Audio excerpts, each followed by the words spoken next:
La Sociedad Española de Radiodifusión presenta... Ser... ¡Viva la radio! Podcast. Siempre. Las 8 de Hoy por Hoy en Ser Podcast. Hola, muy buenos días. A la 1 de la madrugada, Israel ha informado de que había empezado la invasión terrestre del Líbano, aunque Israel no lo llama así, lo llama incursión terrestre limitada y localizada en el sur del país, y la ha acompañado de varias operaciones simultáneas en otros puntos. Ha bombardeado por primera vez un campo de refugiados libanés, ha atacado de nuevo el centro de Beirut y ha lanzado bombas no solo sobre Gaza, sino también en Damasco, la capital de Siria. Una ofensiva, por tanto, en varios frentes, en la que esta noche Netanyahu ha dado ese paso para el que venía preparando su ejército, la invasión terrestre en el Líbano. Sastre, buenos días. Buenos días, Barceló. Anoche el primer ministro de Israel reunió ya su gabinete y ordenó esa invasión a la que el comunicado del ejército de Israel llama incursiones basadas en información precisa contra objetivos de Hezbollah en el Líbano. Es la primera vez que las tropas de Israel entran en su país vecino desde el año 2006, de donde salieron hace precisamente hoy, 1 de octubre, 18 años. Y esa ha sido la fecha elegida por Netanyahu para una invasión que nos sitúa ya ante otra fase del conflicto. Pablo Morán, buenos días. Hola Ángels, buenos días. Entonces, en 2006 la invasión duró 34 días. Se adentró en una franja de 28 kilómetros y provocó 1.100 muertos, la mayoría civiles, que es aproximadamente el balance total que ya llevamos en la actual ofensiva en las casi 2 semanas de bombardeos que preceden a la invasión de hoy. Como decías, Israel está rebajando el alcance de esta operación en Líbano. Algunas fuentes hablan de comandos reducidos apoyados por la Fuerza Aérea y por fuego de artillería, cuya misión es acabar con la infraestructura de Hezbollah en las aldeas más próximas a la frontera. Estos soldados forman parte de las unidades que Israel ha movido de Gaza a Líbano. Son los mismos soldados que han dirigido, por ejemplo, el asedio a ciudades palestinas como Han Yunis. Y la cosa puede ir a más, porque todavía en suelo israelí hay miles de tropas más desplegadas en los últimos días y semanas, así que no podemos descartar que la invasión se amplíe. Además de esa incursión terrestre, como decías, Israel ha atacado un campo de refugiados en la localidad de Sidón. Hay ahí al menos 5 muertos. Y de nuevo Beirut ha bombardeado los suburbios del sur de Beirut algo más de media hora después de lanzar este aviso. Hezbollah ha respondido con fuego de artillería contra las tropas israelíes, que también han alcanzado los asentamientos al norte del Estado hebreo. Su ejército reconoce la entrada de al menos 10 de esos proyectiles. Seguimos actualizando, Pablo, a lo largo de la mañana. Hasta ahora. Hoy por Hoy Noticias. Ser Podcast. Porque ahora nos vamos en directo a Beirut, donde está nuestro compañero Miguel Flores. Miguel, buenos días. Buenos días, Ángel, ¿qué tal? Bien, ¿cuál es la situación ahí en la capital ahora mismo? Pues ha sido una noche muy larga en el Líbano. El país entero ha estado pendiente de la invasión que empezó esta madrugada y de las notificaciones también de Abihai Adra, es el portavoz del ejército israelí que avisa de los bombardeos para que huya quien pueda huir. En Beirut solamente Israel ha demolido 13 edificios y en las últimas horas en la ciudad solo se escuchan disparos y las sirenas de las ambulancias. Los colegios están cerrados y los que pueden se han ido de la capital a las montañas al norte de Beirut principalmente. Los que no pueden se refugian en sus casas rezando porque no les toque a ellos pagar el precio de la guerra. Miguel, vuelvo contigo en el abierto para que nos expliques bien cuál es la situación, ¿de acuerdo? Ok. Hasta luego.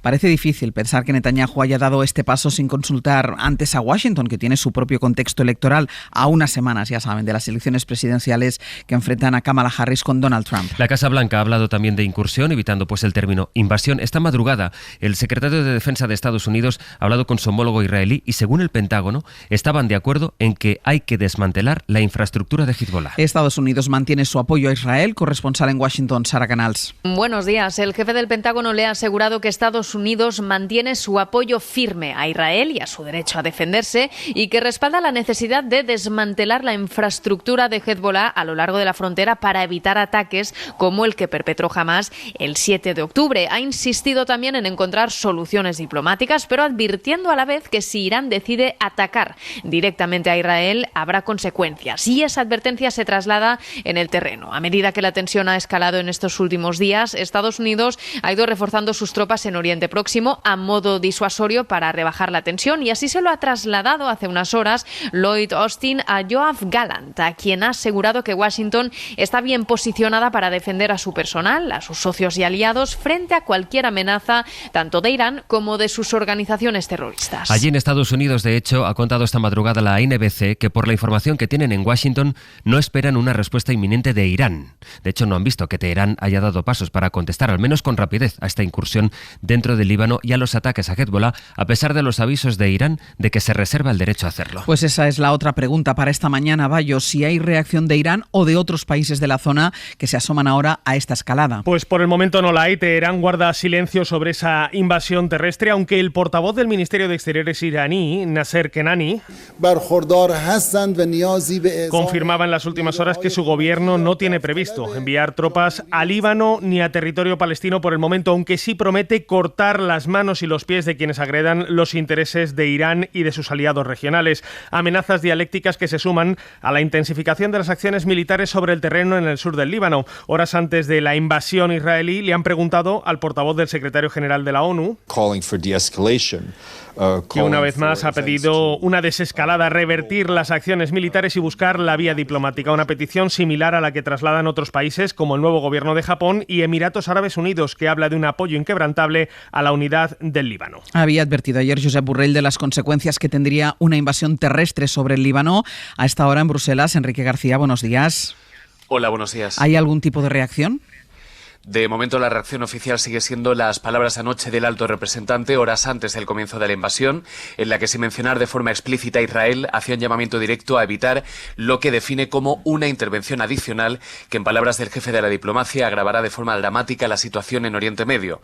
Es cierto que los ataques tienen como blanco a los dirigentes de Hezbollah, pero es evidente que también constituyen una violación de la soberanía de un país independiente. Reza el comunicado que se publicó después de esa reunión extraordinaria de los ministros de Exteriores convocada de urgencia ayer, en la que se habla de que es la hora de la verdad para el Líbano. Advertía a Borrell de las consecuencias humanitarias y en las infraestructuras civiles del país y anunciaba además una ayuda adicional a los 10 millones anunciados este domingo por la Comisión para evitar el riesgo del colapso de las instituciones de ese país. Seguimos, Enrique, en el abierto. Hasta luego. Ha empezado a subir, es verdad que muy poco, pero sube de momento el precio del petróleo, luego lo ampliará a las 9 Javier Ruiz. El Brent crece un 0,2%. La invasión terrestre, Israel la ha acompañado con otros ataques contra Beirut y contra un campo de refugiados, como les decía, mientras mantenía los bombardeos sobre Gaza o sobre Damasco. En la franja han muerto al menos 11 personas en el campo de refugiados de Nuseirat, 11 contra una escuela de la UNRWA en la ciudad de Gaza. Y en Damasco, el bombardeo ha sido cerca de la embajada de Irán. Allí han muerto 3 personas, entre ellas una periodista de la Televisión Nacional Siria. Y hay todavía un dato más, el que ha dado esta madrugada la ONG Oxfam a partir de las muertes identificadas por el Ministerio de Sanidad de Gaza que controla Hamás. Israel ha matado a más niños y mujeres en Gaza que han muerto en cualquier otro conflicto armado reciente. Según esta entidad, según Oxfam, las cifras más conservadoras apuntan a que más de 6.000 mujeres y 11.000 niñas y niños han perdido la vida en la franja a manos de Israel en estos meses. En total, más de 41.600 personas han fallecido allí en Gaza desde el 7 de octubre, según este ministerio, y los heridos están a punto de llegar a los 100.000 en una de las poblaciones más jóvenes del mundo.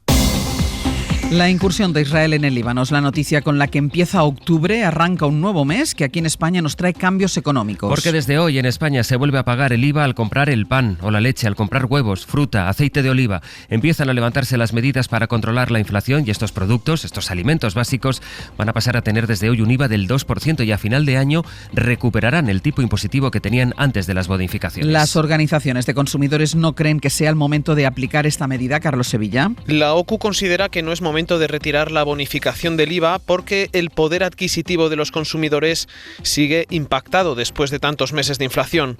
La organización señala que los precios de los productos de alimentación han subido un 35% en los últimos 3 años. Ileana Izbernichianu, portavoz. Pensamos que a pesar de la rebaja todavía no ha surtido este efecto en las familias y esta subida llega demasiado pronto. Facua, por su parte, considera que la rebaja del IVA a los alimentos básicos ha sido doblemente ineficaz porque es ínfima en comparación con las subidas del precio de muchos productos y porque no se ha controlado si los supermercados cumplen o no la prohibición de subir márgenes de beneficios. Hoy por hoy noticias. Ser Podcast. Mi posición, desde luego, es que esa política debe cambiar. La política de gratuidad del transporte público ha sido una política coyuntural que tiene mucho que ver. Estuvo anoche el ministro Óscar Puente con Aimar en Hora 25 y además de plantear que se acaben los abonos gratuitos de cercanías y de media distancia, se refirió a Alvise Pérez, que como saben ha reconocido haber cobrado 100.000 euros en efectivo de un empresario. Alvise, cada vez que publicaba una falsedad sobre mi vida, sobre la vida de un político de izquierdas, sobre la de Ábalos, siempre cerraba el tuit con una frase: hueles a cárcel. Pues eso es lo que yo le he dicho en redes el otro día. Él sí huele a cárcel. Y espero que acabe en la cárcel algún día, porque se lo merece. Es durísimo que diga esto como ministro de... ¿Por qué? Del gobierno de España. ¿Dónde merecen estar los delincuentes? En la cárcel. ¿O tú te has tragado el cuento ese de que ha cobrado porque no había hecho factura?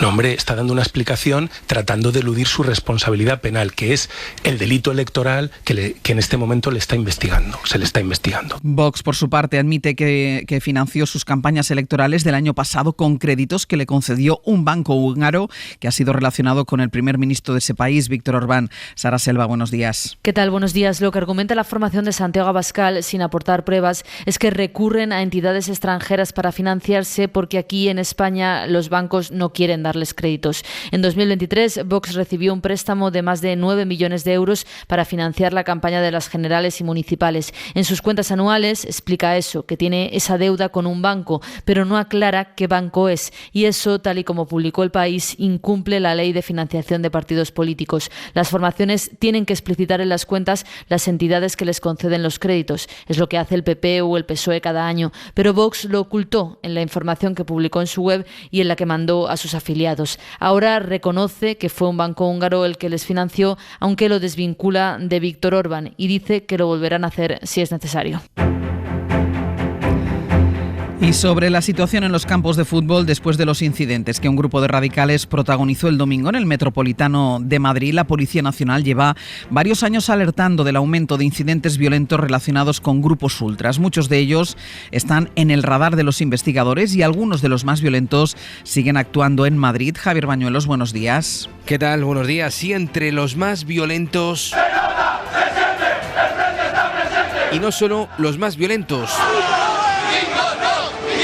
También los más numerosos. La Policía Nacional tiene ahora mismo en su radar a 250 radicales del Frente Atlético. Esos son los más activos. Conocen a la perfección sus movimientos. Antes de cada partido se reúnen en el bar La Previa y en el Bendita Locura. Vigilan también sus alianzas, están hermanados con Ultra Boys y Comandos Azules y su odio se ensaña con los Ultrasur, aunque entre sus principales enemigos también están los bucaneros. Los ultras del Rayo son de hecho el segundo grupo más numeroso, 200 radicales de ultraizquierda, sobrepasan incluso el número a los Ultrasur, que desde su aparición en los 80 solo mantienen activos 150 neonazis, según confirman a la SER fuentes policiales especializadas en la desarticulación de estos grupos ultras.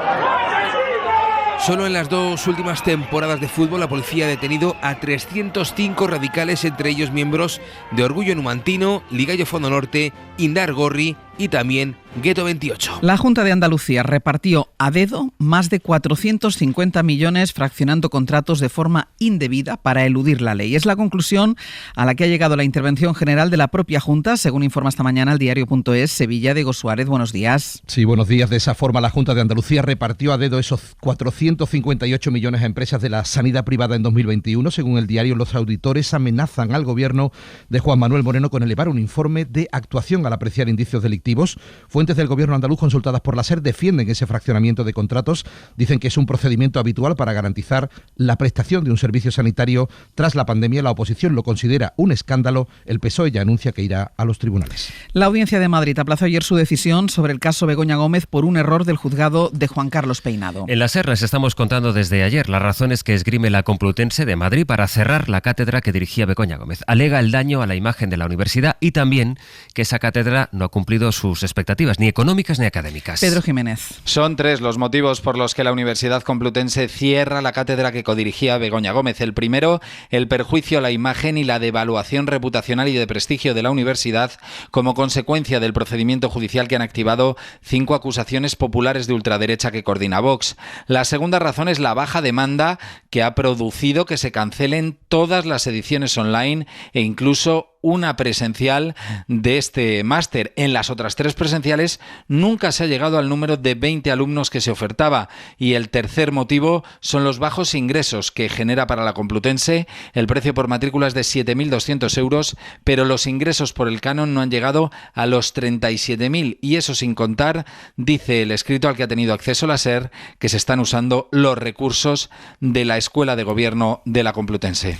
El Ministerio de Sanidad va a permitir emplear el cannabis para tratar algunas dolencias como los efectos de la quimioterapia o el dolor crónico. Eso sí, solo lo podrá recetar un especialista. Marina Fernández. El texto que Sanidad somete estos días a audiencia pública limita el uso de cannabis terapéutico para los espasmos y la rigidez asociados a la esclerosis múltiple, para ciertos tipos de epilepsia que no responden a los tratamientos convencionales, para las secuelas de la quimio y para el dolor crónico que ya no se calma con otros medicamentos como el que sufre Carola Pérez. Se han quedado muchas indicaciones fuera, cuidados paliativos, enfermedades neurodegenerativas que son muy incapacitantes, trastornos del sueño y en los cuales la evidencia está más que demostrada. Esa es la clave, esa evidencia de la que habla la también presidenta del Observatorio Español del Cannabis Medicinal y que Sanidad de momento solo considera demostrada para las patologías que incluye el borrador de Real Decreto que contempla, eso sí, ampliar el uso de cannabinoides a medida que se confirme su eficacia.